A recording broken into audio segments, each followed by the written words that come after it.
it's Alice, and today I thought I would tell you about my favorite classics. Now, I have actually done one of these before, like 4 years ago or something, and I figured I would do an updated version because I think that my list of faves has changed a little bit since then. Some of the books remain the same, some have fallen off the list for whatever reason, and then I have some books that are like new favorites that I've read since then. First up, we have got one that did make an appearance in the first video, and it is Jane Eyre by Charlotte Bronte. I am gonna quickly summarize all of these books, even though they're classics and some of you may already know what they're about. I'm just gonna quickly talk about what the book is about. This is about Jane Eyre, who we meet as a young girl, and she is living at an orphanage, and we sort of follow her throughout several years of her life, and she ends up working as a governess at Thornfield Hall, where she meets the mysterious Mr. Rochester. I really need to reread this soon, but I remember when I first read this, I loved it from the very first chapter. I love how we get to follow Jane from her childhood, and I just love her as a character. And even though Mr. Rochester is kind of insufferable, he's also an interesting character, I think. The writing in here is fantastic. It's a really emotional and entertaining and just wonderful book.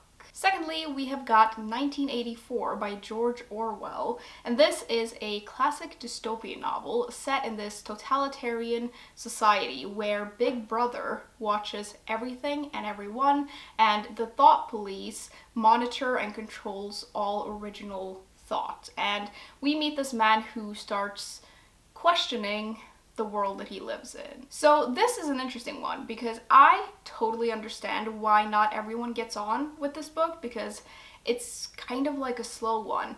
But for me, I love this book because it really made me think. And I love how this book explains how it's possible for people to have two contradicting thoughts in their head at once and somehow believe both of them to be true at once. And it explores brainwashing and censorship and independent thought and freedom of speech, and it's the kind of book that really makes you think, and I still think about this book all the time. Speaking of George Orwell, I also love the book Animal Farm by him. I think that's such a good book.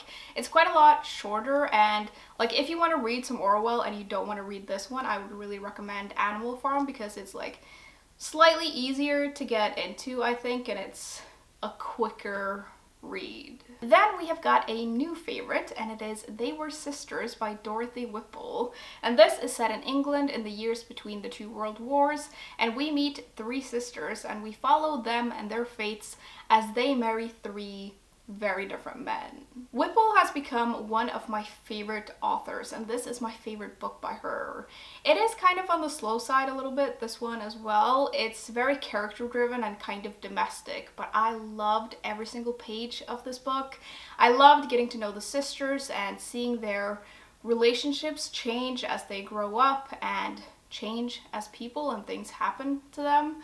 And there's just something about the way Whipple writes that I find really lovely and charming. Next, we have got another one that I'm pretty sure was in the first video as well, and it is Pride and Prejudice by Jane Austen. This is also due for a reread. I'm thinking of rereading this summer, and I feel like most people know what the story is about, but if you don't, it's about Elizabeth Bennet, who meets Mr. Darcy, and they're both kind of judgmental people, really. I just love this book. I am usually not a huge romance novel fan, but I usually prefer classic romance novels over more modern ones, and this is probably my absolute favorite. I love the Bennet family in here. I love all of the characters, and it's Pride and Prejudice. I feel like I don't really need to explain it that much. If you know, you know. Then we have got a Gothic classic, and it is Frankenstein by Mary Shelley. And this is the story of what happens when a man takes science too far and creates life. And it doesn't turn out quite the way he had imagined. Now, I love this book But I do understand that it's a little bit difficult to get into because the first part of this book is a letter from a captain. And I remember when I read that, I found it really difficult to get through.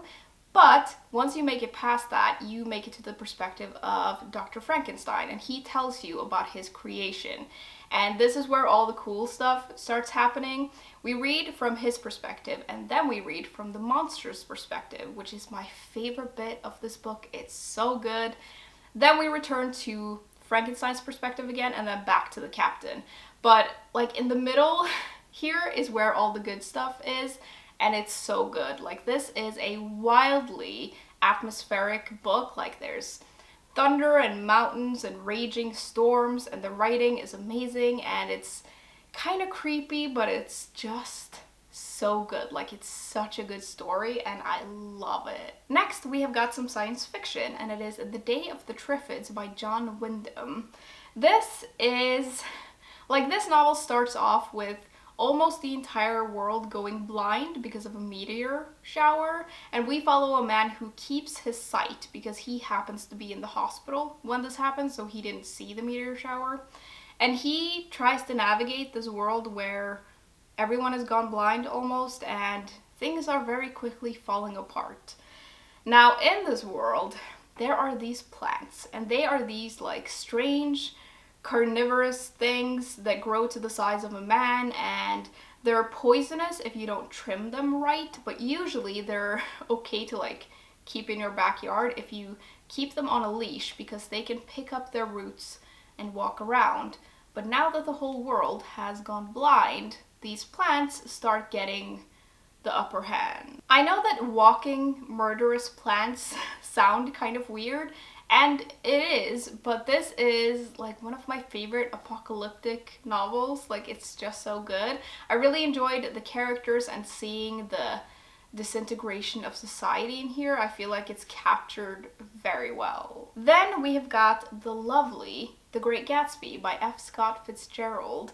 And this is all about Jay Gatsby, who lives his life around one obsessive desire: to be worthy of and to reclaim the woman he loves, Daisy. I also need to reread this one actually as well, and it's quite short, so I really should just do it. I love this book though. I love the writing and I love the characters. I think they're really interesting. And this is the kind of book that I love discussing with other people because I feel like there's a lot in here to discuss. And I also love books set in this era, and it's just one of those books that I could picture really well. Up next, we have got a more modern classic, and it is The Handmaid's Tale by Margaret Atwood. And I feel like most people know what this is about, either because they've read the book or they watched the show. But if you don't know, this is set in the future in a place called Gilead, where birth rates have drastically declined, and we meet Offred, who is a handmaid, and her only purpose is to bring forth children for the elite. So she's basically a baby-making slave. The world that the author creates in this book is insane and frustrating and oddly realistic, which makes it kind of terrifying. And this book has a really claustrophobic feel to it because we only see the perspective of Offred, and her world is very limited. And as we go through the book, she experiences more and more stuff, and she thinks about her past, and we get to learn more about this world. And I think the characters in here are amazing. And it's just such a good book because it's not that hard to imagine. Now, I will just mention, if you watched the TV show and you want to read this book, this is just like the very, very beginning. And the world in this book is very limited because we only see Offred's perspective. And in the TV show, we see like so much more, and we get to know so much more, and we get to know the characters better. So just like bear that in mind if you want to read this. I think it's worth the read because the writing is really good and like the atmosphere is great. But just like keep that in mind if you've seen the show. I think they've done a really good job with the show. Like, the way that they've expanded the world really fits, in my opinion. There is also a sequel to this book called The Testaments that is also worth reading. Second to last, we have got a mystery novel, and it is And Then There Were None by Agatha Christie. And in here, 10 people are summoned to an island by a billionaire. And these people have nothing in common, they don't know each other, but they're all carrying a dark secret from their past, and someone has decided to punish them for these secrets. So as time passes, one by one, they all start dying. I am a huge fan of Agatha Christie, and this is my favorite novel by her. She's not called the Queen of Mystery for nothing, and I just think this is such a great book. All of the characters are really interesting, and the setting is fantastic, and I love how this book gets progressively darker and creepier as we go. And this is actually one of those mystery novels that you could reread, like it's that good. Lastly, we have got the tome that is Anna Karenina by Leo Tolstoy, and this book is set in Russia in the 19th century in like high society, and we meet a woman named Anna Karenina who has this intense love affair that shocks Russian society.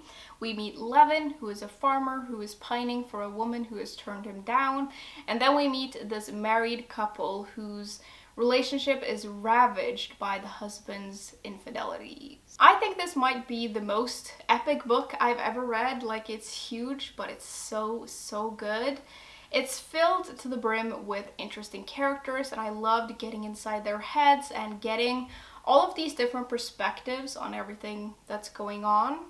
The descriptions in here are beautiful, especially of like the nature and the landscape, and it's a book filled with contrast, and even though it is kind of a slow burn sometimes, it's absolutely worth diving into. Okay everyone, those were my favorite classics. Now, I have read other classics that I've also loved, but these are like my top favorites right now. I'm sure this list will change in a few years again, but right now, these are my absolute favorites. Now, I would love to know what your favorite classic is and why you love it so much. And as usual, links to my Patreon and other social media will be in the description if you're interested, and I will see you soon.